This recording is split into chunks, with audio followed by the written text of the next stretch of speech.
የክርስትና ትልቁ አምድ የሆነውንና ዓለምን በወንጌል ያጥለቀለቀውን የታላቁን ሐዋርያ የቅዱስ ጳውሎስን የዓይኑን ቅርፊት የገፈፈለትና ወደ ክርስትና ያመጣው እርሱ ማን እንደሆነ ያውቃሉ?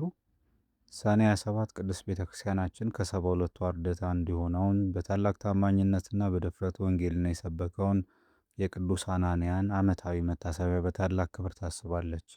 ዛሬ የምንሰማው ትረካ ፍርሃትን አሸንፎ በጌታ ትእዛዝ የክርስቲያኖችን አሳዳጅ ወደ ታላቅ ሐዋርያነት የለወጠውን የዚህን ቅዱስ አባት ድንቅ ገድል የሚተርክ ውብ የታሪክ ገጽ ነው። ታሪኩ እንዲህ ነው። ሳውል ክርስቲያኖችን ለማሰርና ለማሳደድ በቁጣ ተሞልቶ ወደ ደማስቆ በሚጓዝበት ወቅት በደማስቆ መንገድ ላይ መለኮታዊ ብርሃን በራበት። ጌታችንም በድምፅ ተናገረው። በዚያም ሳውል ዓይነ ስውር ሆኖ ለ3 ቀናት በጾምና በጸሎት ተቀመጠ። በዚያች ከተማ ሐናንያ የሚባል የታመነ ጌታ ደቀ መዝሙር ነበረ።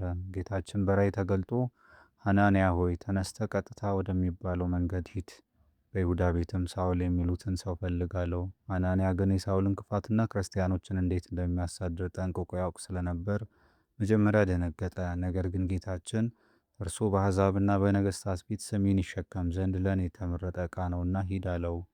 ቅዱስ ሐናንያም ፍርሃቱን ሁሉ አውልቆ በመጣል በታላቅ ትሕትና ሄዶ እጁን በሳውል ላይ ጫነበት። በዚያም ቅጽበት ከሳውል ዓይን እንደ ቅርፊት ያለ ወደቀ፣ ዓይነ ብርሃኑም ተመለሰ። ሐናንያም አጠመቀው።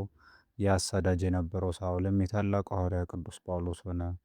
ከዚህ ድንቅ ተአምር በኋላ ቅዱስ ሐናንያ በደማስቆ የመጀመሪያ ኤጲስቆጶስ ሆኖ ተሾመ። በዚያም አጋንንትን እያወጣ ድውያንን እየፈወሰ ብዙ አሕዛብን ወደ ክርስቶስ እቅፍ መለሰ። ይሁንና ገድሎት ያበሳጫቸው የጣዖት አምላኪዎችና ክፉ መኮንን ሉኪያኖስ ቅዱስ ሐናንያን አሰረው፣ በብዙ ግርፋት አሰቃዩት። እርሱ ግን ስለ ክርስቶስ ፍቅር መከራውን በደስታ ተቀበለ።